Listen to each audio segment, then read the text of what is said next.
በስልክሽ $1 ሳትሰሪ የዋልሽ ቀን ልታዝኝ ልታለቅሺ ልትጸጸቺ ነው የሚገባው። 1 ሰዓት ቁጭ ብለሽ ምንም ማለት ጥቅም ያለበት ቦታ ላይ ስትቀመጪ ማዘን ነው ያለብሽ። ዛሬ በስልክ ስንት ብር ሰራው ብለሽ ነው ልታዝኝ የሚገባው። ቁጭ ብሎ ጫት እየቃሙ ሙዚቃ እያዳመጡ መንዙማ እያዳመጡ ጊዜ ማቃጠል ይሄ ስንፍና ድክመት ነው፣ ዕውቀት አይደለም።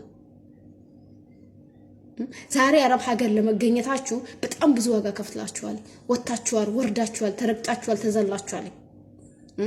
ዛሬ ግን እጃችሁ ላይ ስልክ አለ፣ ኢንተርኔት አለ፣ ሁሉ ነገር አለ። ይሄንን ስልክ ከሚጠቀምባችሁ እናንተ ተጠቀሙበት፣ አገኙበት። ዛሬ አረብ ሀገር ሆናችሁ ሰው ቤት ብር አላችሁ እየሰራችሁ ነው።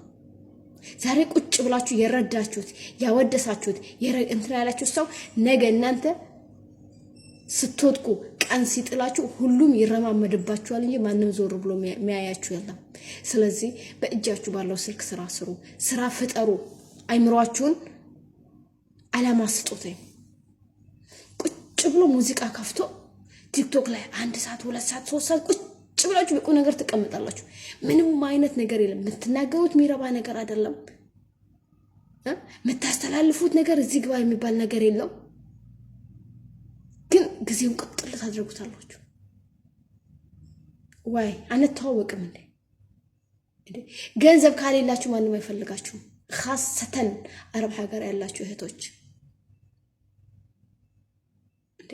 እናንተ ራሳችሁን ሳትወዱ በምን መልኩ ነው ሌላ ሰው የምትወዱት?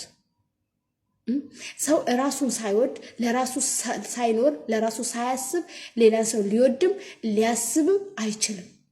መጀመሪያ ራስሽ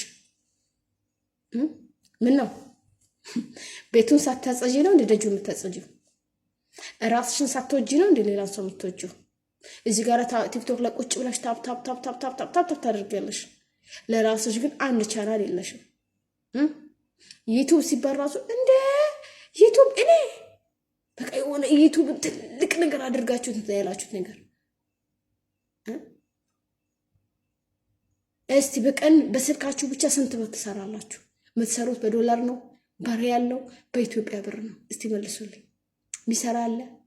ከምታላግጡ አቃቅር ከምታወጡ ስም ከምታጠፉ ሰውን ለመጣል ብቻ ቁም ነገር ስራዬ ነው ብላችሁ ከምትሰሩ ራሳችሁ ላይ ኢንቨስት አድርጉ፣ ራሳችሁ ላይ ስሩ። ነገ ለልጆቻችሁ ስንፍና ነው ማውረስ የምትፈልጉት? እንደናንተ ቲክቶክ ላይ አፋቸውን ከፍተው ታፕታፕ ሸርሸር እንዲያደርጉላችሁ ነው? እንደናንተ ቲክቶክ ላይ ቁጭ ብሎ ጫት ይዘው ወይ ሙዚቃ ይዘው መንዙማ ይዘው አፋቸውን ከፍተው እንዲቀመጡ ነው? ወይስ እንደናንተ ዛሬ የሰው ሀገር ላይ ጥግራ እንዳላችሁት እነሱንም ይሄንን ነገር ነው ማውረስ የምትፈልጉት? ምንድነው የምትፈልጉት? ኮሜንት ስራ አስቀምጡት። አቃቅር የምታወጡ ደግሞ ቅንቅናሞች ጥፉ።